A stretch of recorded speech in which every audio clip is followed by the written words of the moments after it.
Guys, we are now being joined as we speak by none other than Mizzou corner Ennis Rakestraw. Ennis, welcome to the show, man. You got two Mizzou legends here, James Franklin, Henry Josey with us, man. How's everything going, brother? Everything's going good. Can you guys see me? I'm not sure if you can see me or not. We can see you. You look Yeah, great. bro. Hey, they might You want to put a betcha, little Appreciate man. it. light in that face. All right, man. Brighten that up, man. Brighten it up, What? bro. Come on. What do you? Hold up. Hey. Look at that. Leave it to James. You made him get up, and now his screen froze, James. There we go. There you go. Ennis. So, by the way, this is the okay, guys. We are living in the world of NIL. This segment's brought to you by hornsdownshop.com. Ennis, why don't you just tell these guys what they missed out on 10 years ago, man? You came in at the right time, brother.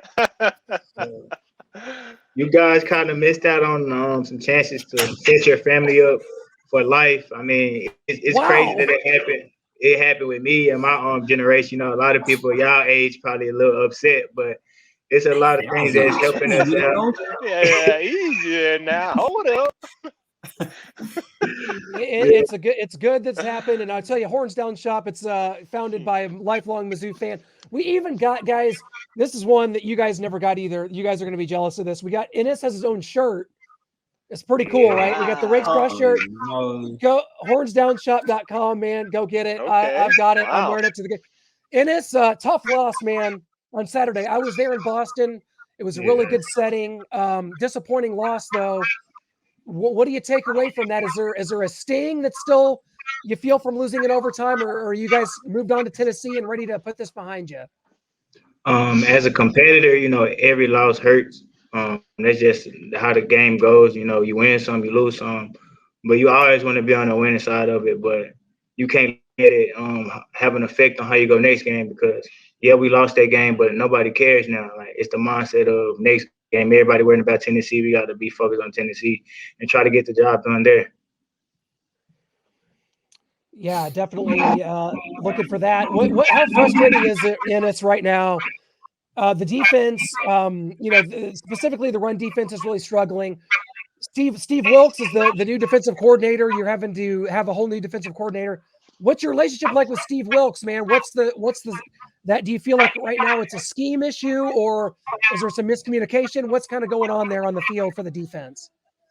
First to start off with, Steve is a good guy. He's very intelligent. Like as y'all can see, last year we didn't get as many interceptions, but right now we pretty much have 3 interceptions, and we're doing. I feel like we getting more sacks like as the weeks progress. The issues with the run game is self-inflicted. When we go watch the film, it's always like we missed the assignment or we could have did something a little bit better. It's nothing about the scheme when it comes down to it. No matter what the scheme is, the players got to be players and make plays. So I don't put that none on him. It's all on us. We just got to feel comfortable and trust what he did because he's been in the next level where we want to be. So we just got to trust it. But right now in practice, I see that we're starting to trust it more. Everybody know like we kind of bad in the run defense, so we trying to stop that. People don't respect us at all, so we're trying to gain their respect. Yeah, and I think that this is an opportunity coming up. Tennessee is a good running team, and they kind of called you out, Ennis. Tennessee said they're going to have fun. They're going to come in and have a party on Saturday at Faurot Field. What do you think about that, man? He made the comment. That's all cool. It's all football. It's no disrespect. He's a good player. Right now, from what we shown on film, like people have been having fun in the run game. But as football go, week by week, try to progress and limit more mistakes and limit the yardage. So I say, like, I'm just ready for Saturday. I know my brothers is as well. The comment don't affect nothing that we got going. We just got to keep going and just keep worrying about us. Hey, okay, smooth answer there, Ennis. Smooth answer. Dude, he knows what's up. Ennis, so you're in the presence of two Texas guys, Ennis. Very legendary players here from Mizzou. You know Ennis Rakestraw from Duncanville, Texas. What's the deal? Corinth, Texas, and Duncanville. Did you guys is there a rivalry there? Did you guys ever play? This is all Dallas Metroplex, right? No, I don't know if you've ever been to Texas yet, Mr. Clint, but there's a lot of schools in that area. So Yeah. Yeah. Yeah, we probably never would have met each other either unless you went to Mizzou. Like, Texas is that big. Exactly. And they don't want to Well- be my class right now. You know, when I was in high school, I feel like we would have got them. So, I applaud all your right. efforts. Yeah, that's right. so Duncanville, not part of the Dallas Metroplex at all. No. Man, we run the Metroplex. Well, when I was Okay. there, I can speak for me. Oh man, Okay. Okay. All right. All right. See, I like this. So James, there's Corinth, Texas. Duncan, no, never played. Never played No, ever. sir. They don't play. Nah, and they're lucky too, because they would have never got a win against us. Well, Ennis, what when you look at these two guys, okay, we're talking about Henry Josey, James Franklin. They were there when Mizzou last went to the SEC championship game. Well, when they first went to the SEC championship game in 2013. Is there an emphasis to look back on great players like these two guys from the coaching staff and kind of when Mizzou came into the SEC and how important that is? I mean, is there an emphasis that Coach Drinkwitz places on kind of the legends from this program? We trying to get more like them, you know, like people like that who did something positive. We want to be just like them. Obviously, you know, they probably had stuff going on in the locker room that they kept as brotherhood. But the main point, I watched those guys like back then when Mizzou was good. Like we're trying to get back on that path. But what it all started was with a building process. You know, everything ain't gonna be good as you think it's gonna be, and you just gotta roll with the punches until it is what it is. So I know they had strong brotherhood when they was there. They all locked arms and didn't care what nobody thought, and they just kept working and they got better and then they got it done. And now they, like what you said, legendary in Mizzou. That's what we want to do, and that's what I want to do by the time I leave. Ennis, you turned down some pretty big schools, man, to come to Mizzou. Ennis, you came, hornsdownshop.com is a kind of a goes for everyone here. James Franklin said no to the Horns. Ennis, you said no to a lot of big programs, man. What made Mizzou the right fit? And in the day and era of transfer portal, adversity strikes. You start thinking things, but you stuck with Mizzou. You're still here. What made Mizzou the fit for you? What makes Mizzou the fit for you still to this day, man? First off, when recruitment came before I blew up and got a ton of offers, Mizzou was like my real big school. And the coaching staff stayed in contact with me and stayed with me throughout like my whole process. And I stayed with them. Like I told Coach Drink on my OV, like I was planning on committing to Missouri, but I wanted to like weigh my options. And then he was like, I told him I got his word and he got mine, and I kept that done. And now, you know, I lost all my coaching staff. You know, that's a part of the game. Like if you make it to the next level, you might not see your coaching staff again. But it is what it is. You got to keep rolling with the punches. I can't change on my fans. They've been here from day one, good or bad. So why leave them? I love Mizzou fan base and I love Mizzou Nation, so I'm gonna stay a part of it until I can't no more. Well, Ennis, we're trying to get James and Henry. We're trying to get James and Henry to come down, man. They want to practice against you guys. And Coach Drinkwitz, he's trying to get James down there. He wants Henry to come down. Get him in for one practice. They're both 30 now, but they can still ball, man. What can we do? We got to get them down for a practice. Can we make that happen? Look. Yeah, you know what? I just don't want to hurt anybody's confidence, okay? Our playing days are done. We're retired. But we go up to these young cats, and they're like, oh, we're never going to be as good as them. You know, it's okay. That's okay.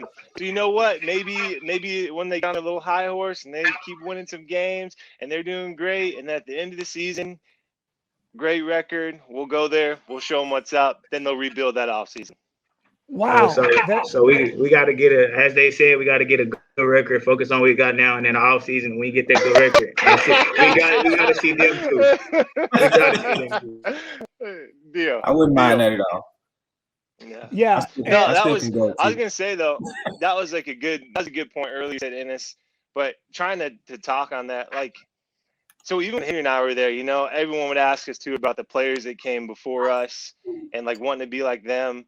And I think the current team now, and Ennis, you know best, but I think one thing a lot of people forget is as players, I mean, we're worried about the here and now. We don't necessarily think, oh, I want to be like them, so to speak. It's more so I want us to make a name for ourselves.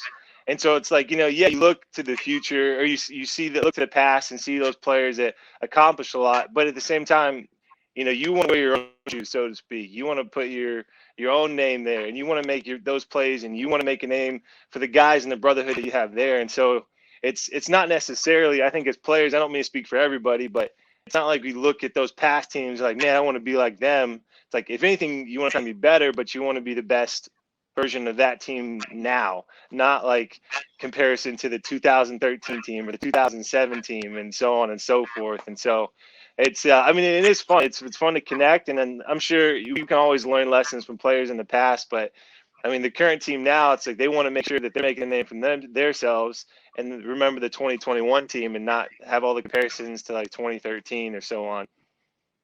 Yes, sir. Henry, do you have any advice for Ennis here? Because, you went up against some great defenses in practice. You had EJ Gaines there, who's my comp for Ennis Rakestraw is EJ Gaines, man. I see a lot of similar athleticism. Just any advice you have for Ennis before we cut them loose here, man? They got a big game against Tennessee coming up. We got to get back on the winning track. I mean, the main thing is practice. Like I know a lot of people think practice is practice, but practice is where you work on those things. Practice is where you make those mistakes at. The things you want to try in the game, you do it in practice before you do it in the game. I think the harder you practice, the better you practice and be consistent, the game becomes a lot easier for you all. Like when I got time for us to actually play, I felt like the game was going in slow motion for us just because of how well we practiced against each other and how well we competed against each other. We weren't trying to hurt each other, but hey, we're going to get after it. We're going to make contact, and we enjoyed that about practice. Like it would be fun to go against our defense. Yes, they beat us a lot, but it also made us better, and also made us step our game up every single week. So when we did go against somebody else, it's like, oh crap, like yeah, like we are really that good. Our confidence is super high, but you guys got to use each other at practice and get the best you can out of each other. Yes, sir. Well, that's tremendous. Ennis, I tell you what, you can't not thank you enough for hopping on with us. This has been tremendous. Going to be on hand on Saturday. Should be a great crowd, Missouri, Tennessee. This is kind of a rivalry that's been heating up since these guys played against Tennessee for the first time in 2012. James Franklin led a late comeback to beat Tennessee on the road to get Missouri's first road win in the SEC. So there's some history here. Very important game, man. We can't thank you enough, brother. Have a great game, and we'll see you on Saturday. Hey, get a PBU from me. Hey! I want to thank y'all as well. I want to thank y'all as well for giving me a time to get on. I was a little late. We had practice running from the indoor, kind of raining and wet, but we're always late. That's on me. Hey, we got kids running in and out of the screen. Like it's all good, man. Like, you must not know James Franklin there, Ennis. So yeah, it's all good. Hold on. Tell me, no. I was punctual. I was never late for anything, okay? You go back and ask the coaches. I was never late. I never skipped. All right? So don't come at me like that. Just don't expect him to text you back on a group text. Man. Ennis, thank you so much, man. Good luck Saturday, brother. Thank you so much. Y'all be safe. All right, man. MIZ. You.